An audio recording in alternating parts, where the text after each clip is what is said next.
Welcome to the PR Maven Podcast, a podcast all about growing your network and building your brand through traditional and digital networking techniques. I'm Nancy Marshall, the PR Maven and CEO of Marshall Communications. I've been strengthening brands through PR for over 35 years, and now I'm celebrating the success of executives, influencers, business owners, and entrepreneurs from all around the world, all of whom have cultivated their brands and broadened their networks through traditional and digital networking methods. Each week, I interview one of these interesting and influential individuals and provide an opportunity for you, the PR Maven Nation, to gain insights from their strategies and stories. So stay tuned for this week's episode, and thanks for listening.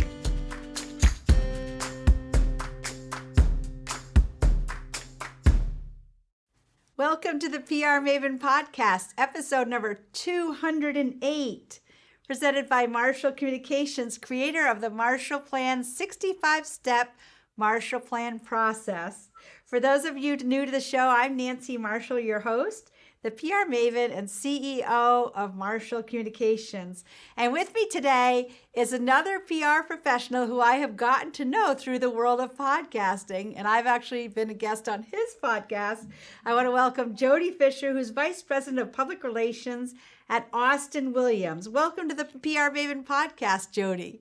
Nancy, thank you so much for having me on as a guest. I really appreciate it. I'm looking forward to this. Me too. And it's so funny because when I said I'm so used to saying the PR Maven Podcast, I almost said that's your podcast, but I'm the PR Maven Podcast and you're the PR podcast. So there is only one PR Maven, Nancy. You are it.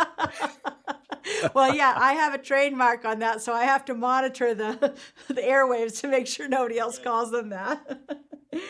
So Jody Fisher is Vice President of Public Relations at Austin Williams, a Long Island-based marketing, advertising, and digital agency. Jody leads a division that represents clients across healthcare, higher education, financial services, nonprofit, and real estate. And in his 25-year career as a PR leader, I got you up on that a little bit, Jody. But we won't talk about that. It feels like 50. I started when I was 2. In his 25-year career as a PR leader, he has worked with New York-based clients that include the Intrepid Sea and Air and Space Museum, Silverstein Properties at the World Trade Center, Friends of the High Line, I love walking the High Line, the New York Post, and the Wall Street Journal, which I also love, and many more. He is also the host of the PR Podcast, a weekly show that spotlights guests with expertise in public relations and the news business. And I was a guest on his podcast, and it was a big honor to be on there. He's also a former NYC radio reporter, as you will hear from his voice, and he brings his newsroom savvy to his clients to create actionable PR programs. So Jody, welcome to the PR Maven Podcast. Thank you very much. It's a pleasure to be here, and I'm looking forward to our conversation. Yeah, me too.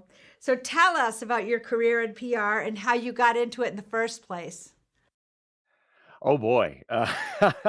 Well, PR wasn't what I set out to do. As you mentioned in my background, I was a New York City radio reporter. And back from when I was a Cub Scout touring a local radio station and looked into the studio and saw the news person sitting there with their microphone in a dark room, I said, that's what I want to do. And so I ended up, long story short, being a New York City radio reporter out there on the street with my microphone. And back then it was a bag phone and a tape recorder. And you're running around going to events, or you're talking to people on the street, or whatever you're doing as a reporter, sniffing out news, and sending those reports back in on the air. It was a terrific, terrific career. And when I reached a point where I said, I don't think I want to make this my life's goal, even though it had been my life's goal. I got to WCBS radio very, very quickly in my career, it was one of the 2 all news radio stations in New York City. I said, I don't think I want to do this anymore. And I made a lateral move into PR, and I've been doing that since 1999. Nice, very nice. Well, I admire you because I mean that was a competitive marketplace you started in, and you got to the top of the market if you were at CBS Radio. It was, I whenever I talk with young people, who are in, journalism or, reporting or whatever, I always urge them to not necessarily follow the conventional wisdom of you got to go to the middle of nowhere. And I'm specifically thinking about broadcast to get on the air, right? I mean, I never left the New York market. I went to college at a local school, Fordham University up in the Bronx, but I chose it not because it was a good school, which it was, but because they would put me on the air at WFUV, the 50,000 watt FM radio station, on my first day. Well, maybe not my first day, but you get my picture. And for 4 years, I sat behind a microphone every single day at that radio station, and that gave me the training that I needed to then go out and get a job. I had a job the first day the day I graduated college, and I went to work alongside the best in the business. These are New York City radio anchors, writers, reporters, producers, and at 22 years old, they taught me exactly how it's supposed to get done. Um, and I'm grateful for that training because that's what set me up to be both the college experience and that first job out of college experience, taught me the right habits. And so if you don't want to go to the middle of nowhere, I urge people don't go to the middle of nowhere. Stay where your heart is and work like crazy and you can get there. Well, I also love that you were in the Cub Scouts and that the Cub Scouts had like this career. They took you on a tour of a radio station so that you could plant that in your mind. It was I remember it to this day. I mean, it's so funny that the things that, make an impression on you. Right, yeah.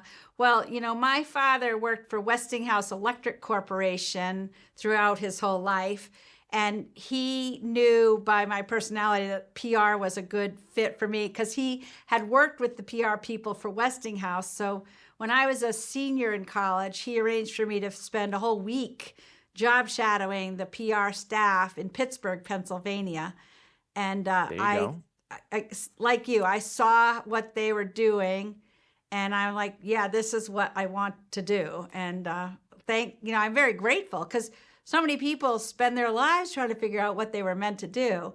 And I think because of my dad, I was able to see it and then set my sights on it. And that's what I've done my whole life, basically. That's great. Great story. Absolutely. So Jody, you love talking about pitching the media, and I have always said that it's where the rubber hits the road because anybody can put out a press release. Anybody can like write a press release, email it out, and like what I call spray and pray. but pitching the media is like the most valuable aspect in my mind of a publicist or a PR agency. How can people think like a reporter when they're pitching media? Well, thank you for asking me. That's a great question. It's in my DNA because of my background. It's what I did. And so I never got rid of that, right? It's still here. And as recently as just 2 days ago, 3 days ago, whenever that was, with a client telling me about a story and they told me just the briefest of details, those for 2 sentences, and I said, "Oh, that's a great story." And literally wrote it up in 10 minutes and sent it to a reporter, local reporter who I knew would love it. And she got back to me in 5 minutes and she said, "That's it. Yep, that's it. Yes, set it up. Let's go." And it's really that easy. I think there's a couple things about thinking like a reporter, and the first thing you have to do before you even start writing anything is you've got to have a sensibility about what's newsworthy, right? I sometimes say that everything belongs somewhere, but not everything is newsworthy, right? All of your messages don't all belong in the newspaper, right? Some of them belong in your social media, some of them belong on your blog, some of them belong in your e-newsletter, and some of them, yes, belong in your newspaper or on the radio or on TV. And you have to figure out based on the qualities that are inside each of those messages or each of those stories, what belongs where. And so it's all about finding a story. all news reporting is a story. You got to be a storyteller. And that's what thinking like a reporter is about, is being a storyteller. And then pulling out those nuggets that a particular reporter or a particular outlet will like because it speaks to their audience. You're never Right. only speaking to the reporter or the editor, you're speaking through them to their audience. So why does their audience come to them for information? What type of information do they come to them for? Right? I mean, you mentioned the Wall Street Journal before. A Wall Street Journal pitch is going to read a whole lot different from the local hometown paper pitch, right? And the one might not fit in the other, and probably won't. Right. You got to think like a reporter. Look for the news story. That's the first thing that I do. And also, what is newsworthy changes from day to day because it all depends on what's happening in the world. So, if there's a slow news day, a softer story might hit and resonate. And the other thing that we do as publicists is identify national or international trends and then figure out how to bring it home to the local media. All news is local, right? Yeah, Finding that exactly. local angle, that local appeal. And what you just gave as an example, you had a story and then you were able to match it to the reporter. So another asset that we bring to the table for our clients or our employer is having those relationships and that knowledge. So I think in order to be a good PR person, you need to follow a lot of different media and pay attention to those bylines or who are the reporters or the producers, or even now, because there's such a shortage of people in a lot of newsrooms, a lot of photojournalists are out in the field. Like it's good to know them too, because sometimes you could pitch a story to the guy who's like the videographer or the gal who's the videographer. And I just did that this week myself. And I had a story that had to do with like a 140-day swimming streak that one of my clients is on, swimming in a lake in Maine.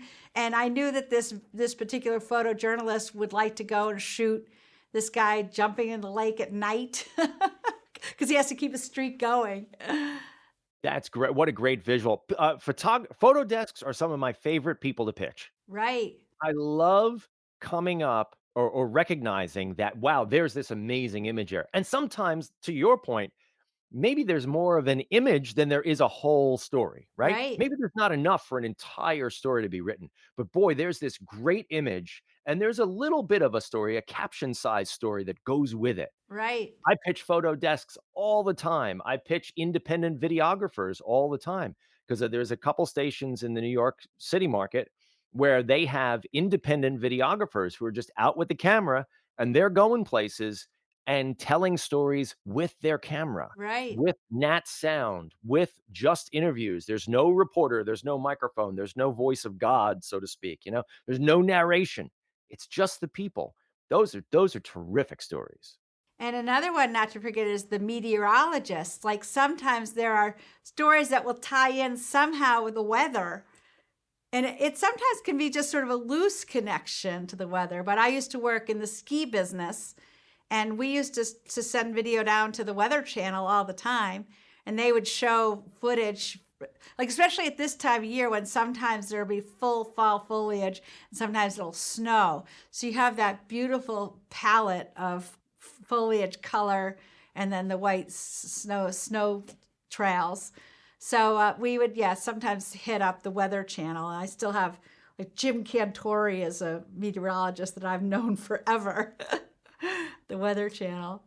Absolutely. So this is one of the things I find like the most exciting about our profession is matching up the stories and building the relationships and, as you say, knowing who to hit up and when.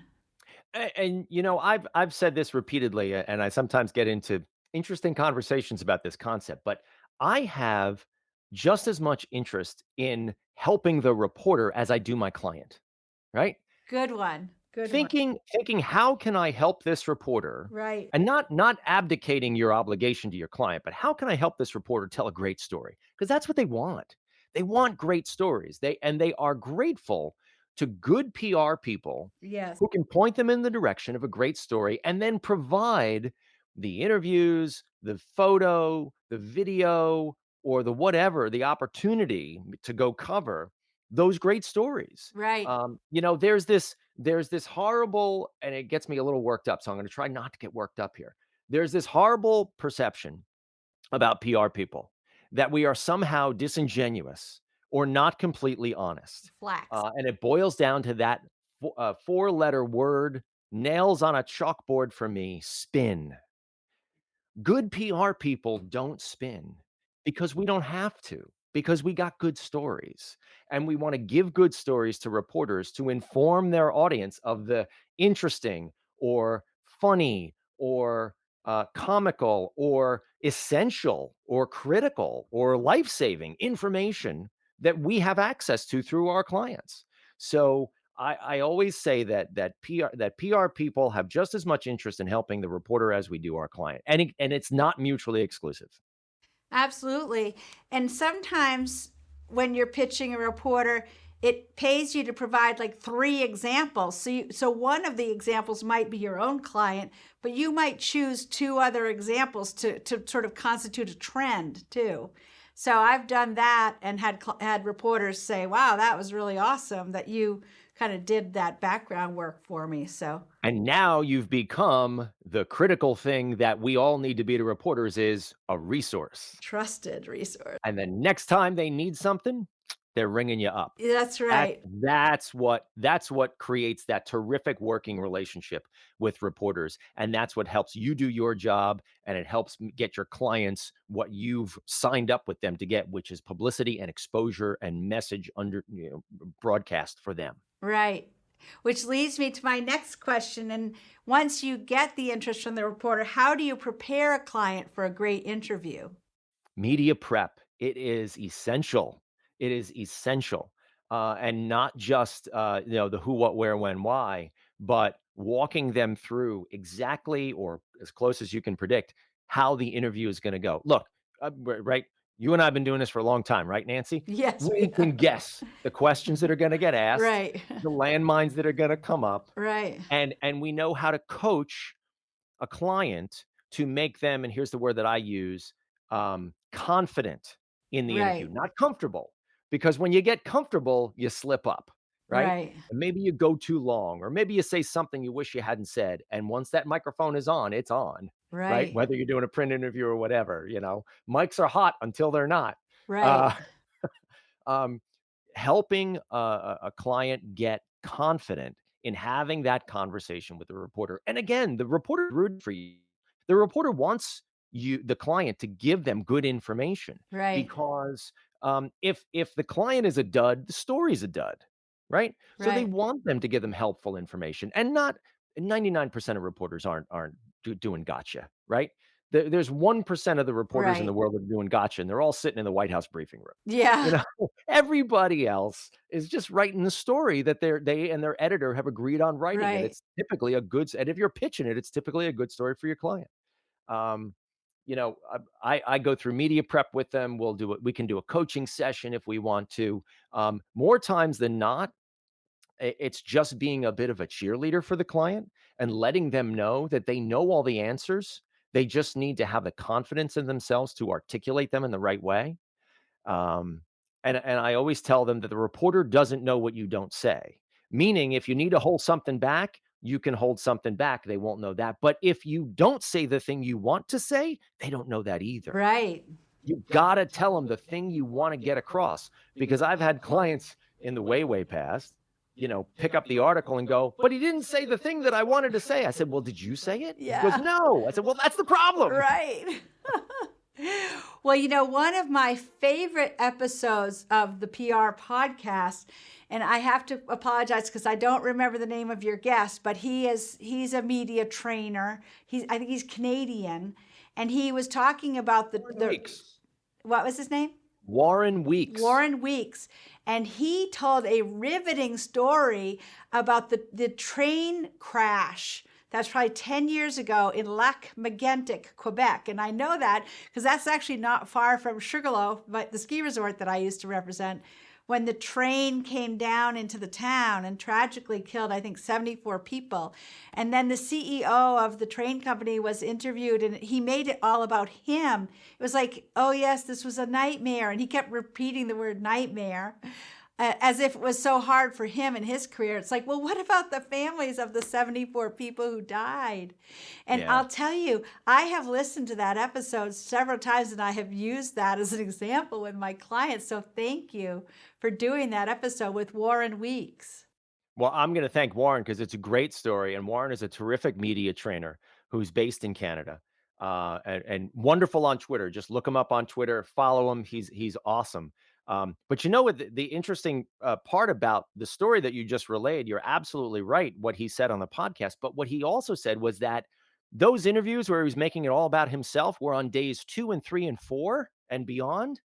And what Warren said was on first day, when he did his first set of interviews, he was right on point. He said all the things you'd expect a sympathetic, empathetic, troubled CEO to say. Right. But in his brain, and I forget if Warren said he's extrapolating this or the guy actually said it. He said, "Well, I said it the first day. I didn't think I needed to say it again." Oh, gosh. And that's a critical part of media prep, and it's a critical part of media performance. When you're doing interviews, you've got to say your key messages over and over and over and over again. And it's going to sound boring to you, but it's not to an outlet that's hearing and an audience that's hearing it for the first time. So you got to make sure you're sort of an echo chamber on yourself and making sure that you're saying the same thing over and over and over again. Yeah, just about the time that it starts sounding boring to you is just about the time that it starts impacting or having, resonating with the audience. Absolutely true. 100% cosign. Well, Jody, I am loving this conversation. We're going to take a short break, and we're going to hear from my friend Mike Duguay at Thomas College, and then we'll be right back with more of our conversation with Jody Fisher. After reading PR Works, I really started to think about how marketing actually works. And I know that sounds a little bit ridiculous, but what I realized is what each platform nowadays that we use out there in digital media and social media has its own nuance and also quirks to it. And understanding how they're used is exceedingly important. Because when you have a hammer in your hand, everything looks like a nail. And you can't approach it that way in marketing. And that's where I think Nancy's brilliance really shined in PR Works. I think grow your audience, grow your brand is really sort of the manifesto of understanding that there's many different levels to marketing. It's on your personal side of your brand, how actually you express yourself through business, but also what people hear you saying and what they see out there in the public eye as well. So I think what's really important there, that's really the blueprint of how you go about using these new social media platforms, but also to express who you are as a human being. Because people want to see you authentically and genuinely working with not only what you do, but also with the customers. And Nancy, on a personal level, I think that's who she is. She embodies that approach. Welcome back to the PR Maven Podcast, and thanks for those kind words to Mike Duguay. And we're here talking with Jody Fisher from the PR Podcast today. And this is also available right now in real time on Facebook, LinkedIn, and YouTube. So it's very exciting we can share our conversation with so many people in so many different ways. I love that. So, Jody, some people think news releases are dead. As a matter of fact, actually, recently we were working with a client on a launch of a new destination resort. And this client, like right in the middle of our Marshall Plan process, talked to somebody in digital marketing who said, "Oh, you should not work with a PR agency. PR is dead." This person thought that PR was just press releases and that they're dead. So we actually lost the client because this client decided to go with a digital marketing agency instead of a PR agency. So how are news releases a terrific exercise to get your language aligned, Jody? Well, you hit it on the head, Nancy. Number one, news releases are not dead. And don't take my word for it. Take the word of a dozen reporters that I've talked to in the last couple of months. And every time I pitch them a story or something, most of them will say, "Sure, do you also have a news release on that?" Um, Not because they want to print the news release, not they would want to take verbatim what you're saying in the news release, but because at least they assume, it's chock full of information. It's full of stuff that they need to start to formulate the story they want to write. And they're not going to write the story that you're telling in the news release, but there's all these bits and pieces in there that they're going to pull out. There are links and there are websites and there are names and there are quotes and there it starts to give them a vibe for the kind of story that they're going to write. And so news releases are not dead, period, end of story. And that's from all the reporters that I talk with, at least. But to answer your question directly, Nancy, I use news releases if for no other reason than to align, like you said, align the language, right? You have a client that comes to you and say, "We're doing this thing." And you start to say, "Okay, what's this thing?" You start to talk about it and they're spitting out all this information and okay, great. And then you talk with someone else who's involved in the project and they describe it a little bit differently. And you're like, "Oh, okay, hold on. We got to put all this stuff together." So I go through the exercise of writing a news release writing a headline, setting it all up, getting all the information, the who, what, where, when, and all that jazz. I make up a couple of quotes, I do all that stuff.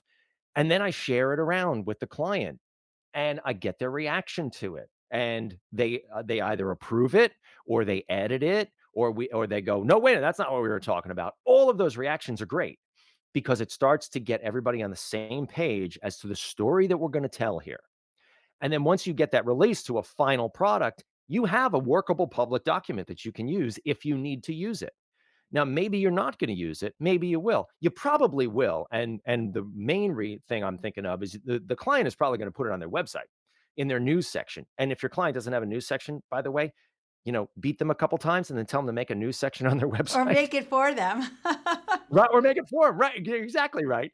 And then send them an invoice. Yeah. Oh, yeah.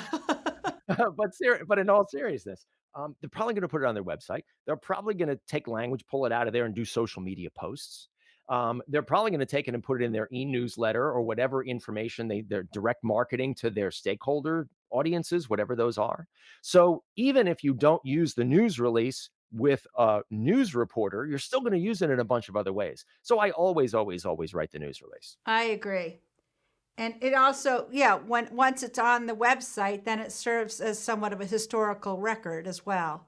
I love that you just used that phrase because I've described this, especially to new clients, and go ahead, steal this. Public relations is writing your history. Because when someone wants to know who you are, what do? They go and they Google, right? What do they come up with? Your news coverage. So what do you want people to know about you 5 years from now? PR is writing your history. And actually, we have a bank client for whom we wrote a 150th anniversary book not too long ago, and we were referring back to the news releases through the years. So it is sort of the archive. Absolutely. Yeah. So how can news releases be turned into other vehicles? Yeah, so like I said, you've got that agreed upon language. When you reach the end of that process, you've got the language that you're going to use to talk about this thing that you're talking about. Turn it into a blog post, right? Just change it. You're right. If you're a PR person, you're a writer, right? Take that thing, turn it into a blog post. Now you got a blog that the CEO can publish on their LinkedIn page, that you can put somewhere else on your website, that you can take and then use as a script to shoot a little video that can also go on your website and your social and your whatever other places that where you embed your video. Utilize YouTube. Oh my gosh, utilize YouTube, right? It's SEO central, right? It's Google, for crying out loud. Right. I mean, yeah. right. Get yourself a YouTube, if nothing else. Get the client a YouTube channel, start post videos, do the appropriate hashtagging and all the proper copy editing and everything to start creating a video archive, because that also will help to juice their SEO. It creates a historical record, like you said, and it just creates more vibrant content. Again, maybe not even for today, but over the long term, if you're creating a video a quarter, at the end of a year, you've got 4 videos online. And if they're, more than a TikTok video, they're going to serve as an archive for the client. You take that news release and turn it into all different forms. Turn it into an opinion piece and pitch it to an industry publication. I do that all the time. Um, all kinds of things, but it starts with that news release, because inside the news release is all that approved language. Yeah, love that. Love that. And also, you could take tweets out of it. You could tweet some of it and then link back to where the whole release is posted. So you and I are big on Twitter. Oh, love Twitter. Yeah, me too. Me I just too. hope it doesn't change with, the pending Yeah, purchase, or who knows what's going on. I know. We have no control over that, unfortunately. How about video, Jody? How about shooting video? What are your recommendations? Oh, okay. PR people, we all have a TV studio in our pocket. It's our phone, right? And the phone is so powerful. Um, you can shoot, you can do interviews, you can edit if you want. I edit on my computer just because it's easier. You can post all that video. You can send that video to local TV desks, and I do that all the time. Whenever I have a client event, I always go out with my tripod and my camera, and I bought a little $20 lavalier microphone off of Amazon, right? And you just clip that right there. Do a video interview, right? Get some B-roll and a SOT, sound on tape, a couple of SOTs, package those all together with your news release, and send it to the local TV desks. We've got to be, you got to become more comfortable with shooting video, and horizontal video, by the way, because TV is horizontal, right? But lots of other formats are as well. So you can shoot vertical for your social, but then make sure you shoot horizontal too for broadcast consumption, and even for YouTube, because YouTube is a horizontal view as well. You got to get comfortable shooting video. We're in a video world. Case closed. Yes, we are. Absolutely. And yeah, we were talking earlier about visuals, with my friend jumping in the lake. But that was something that we always thought about, again, in the ski business, because skiing is so visual. So whenever we talked about, sending footage to TV stations, it's like, yeah, we got to capture that video. And I don't know about Maine, but even here in the New York City market, where 5 years ago, you wouldn't see a piece of tape aired on TV if it wasn't shot by a union cameraman, and I am totally on the side of the union cameraman, but there are not enough cameras to go around, and there are not enough bodies to cover all the news that is out there. And in the last 2 years, especially during COVID, I mean, even Zoom, right? Even videos over Zoom, all that flipped, because access to information, and specifically video interviews, was so limited that TV newsrooms had a fundamental philosophical shift, and they started taking video from other sources, and they haven't gone back. I have had every station in the New York City market run a video that I have shot on my iPhone. And that's not because I'm so great. I'm just saying, properly lit, properly mic'd, properly shot, they need that video. They need that to make their newscasts work. That's why I say get comfortable with video, because it's going to help you and help your client and grow your business. Yeah. Well, you're the consummate or quintessential PR person, because you know how to use the technology and all the different tools and channels, and I admire you for that. Well, thank you. Thank you. That's high praise coming from you, Well, Nancy. Thank you. I know you love Maine too, so I'm just looking forward to having you move to Maine someday. We'll get there. We go every summer. We stay on the beach every summer. Absolutely love it. This past year was just terrific. We're all surfing out at the beach, and we just love it. We're going to go further north next time. I think we're going to get a little further up. We've gone day trips up to Portland and places like that, but we want to get up to Acadia. Yeah. And then maybe even a little inland. We'll see. All right. Well, you can talk to me anytime, because I know all the spots. I absolutely will. So, Jody, is there a book, a podcast, or an app, other than, of course, the PR podcast, that you'd like to recommend to my listeners, and why? Well, definitely your podcast. Thank you. Because it's fabulous. And it's funny, I was a fan of your podcast before we even connected. So, connecting with you is a little dream of mine as well. So thank you for having me on again. There's another one of our colleagues who I think you know, who's also a Mainer, Molly McPherson. Yes. She's terrific, and she specializes in crisis communications. Right. And that's a special brand, right? I do a little bit of crisis, when things go wrong, but I don't live it and breathe it the way Molly does. Right.